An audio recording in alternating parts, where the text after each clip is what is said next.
আসসালামু আলাইকুম। Hello everyone, কেমন আছেন সবাই? আমি আছি আলহামদুলিল্লাহ ভালোই। নুডলস তো আমরা কম বেশি সবাই খাই, কিন্তু একঘেয়ে টেস্ট চেঞ্জ করে একটু নতুনভাবে আজকে নুডলস তৈরি করে দেখাবো। কয়েক ধরনের সবজি নিয়েছি, বাঁধাকপি নিয়েছি, ক্যাপসিকাম নিয়েছি, পেঁয়াজকলি নিয়েছি, মটরশুঁটি নিয়েছি, টমেটো নিয়েছি, 3 প্যাকেট নুডলস নিয়েছি, আর নিয়েছি কাঁচামরিচ, পেঁয়াজ, সব কিছু সুন্দর মতো কেটে নিয়েছি। আপনারা কেউ চাইলে এখানে আরও নতুন নতুন সবজি অ্যাড করতে পারেন, ব্রোকলি কিংবা ফুলকপি। এবার হাঁড়িতে কিছুটা খাবার তেল দিয়ে নিচ্ছি। এরপর তেলটি গরম হয়ে আসলে এখানে দিয়ে দিব রসুন কুচি, একটু ভেজে ব্রাউন করে নিয়ে পেঁয়াজ কুচি দিয়ে দিব সাথে পেঁয়াজ কলি। এবার সব কিছু একটু সুন্দর মতো কিছুক্ষণ ভেজে নেবো, জাস্ট 2 মিনিটের মতো ভাজলেই হবে। আজকে নুডলস রান্নার মধ্যে এই কাজটা একটু সময় নিয়ে করা লাগে, না হলে বাকি সব কিছু একেবারেই সহজ, একদম অল্প সময় হয়ে যায়। সব কিছু যখন একটু সফট হয়ে আসবে, কালারটা অনেকটাই চেঞ্জ হবে, তখন এখানে অ্যাড করে দেবো মটরশুঁটিগুলো কিন্তু সেদ্ধ করিনি, কাঁচাই দিয়েছি। আর এখানে অ্যাড করে দিচ্ছি ক্যাপসিকাম আর টমেটো। আপনারা সবজিও চাইলে কম বেশি করতে পারেন। আমি 3 প্যাকেটের সাথে এতটুকু যাই মনে হয়েছে সেই অনুযায়ী দিয়েছি। এবার সব কিছু একটু খুব সুন্দর মতো ভেজে নেব। আমার কাছে তো আমার আজকের রান্নার কালারটা ভীষণ ভালো লাগছে। এরকম কালারফুল রান্না দেখতে যতটা মজা, খেতেও ততটাই মজা। ঢেকে অপেক্ষা করেছি 2 থেকে 3 মিনিট। এবার ঢাকা সরিয়ে দিয়ে আবার একটু নেড়ে নিচ্ছি।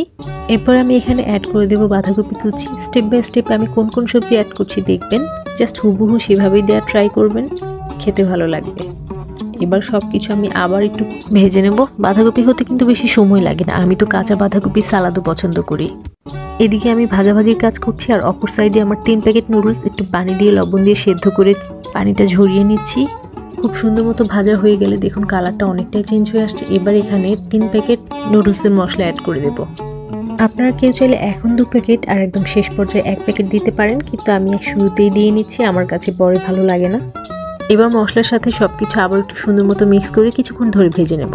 2-3 মিনিট ভাজলেই হবে, খুব বেশি সময় লাগে না। এখনই কিন্তু খুব সুন্দর একটা ফ্লেভার আসছে।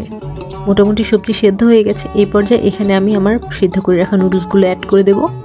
আমি যদিও এখানে 2 মিনিট নুডলস নিয়েছি, তবুও কিন্তু এগুলোকে সেদ্ধ করে করছি। যেভাবে আমরা স্টিক নুডলস আগে দিয়ে সেদ্ধ করে নিই, ঠিক সেভাবে।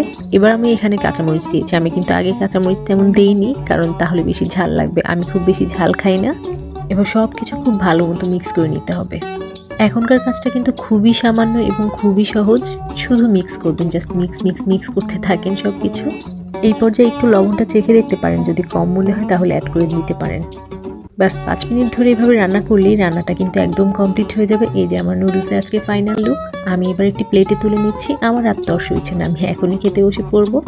একদম গরম গরম ধোয়া ওঠা নুডলস রান্না করে সাথে সাথে এনে খেতে যে কি পরিমাণে মজা, যারা না খেয়েছেন তারা বুঝবেন না। আমি তো খুব মজা করে আজকে নুডলস বানিয়ে নিলাম। আপনাদের কাছে আমার আজকের নুডলসের রেসিপি কেমন লাগবে জানাবেন সবাই। ভালো থাকবেন আর আনাড়ি রাঁধুনির সাথেই থাকবেন। আল্লাহ হাফেজ।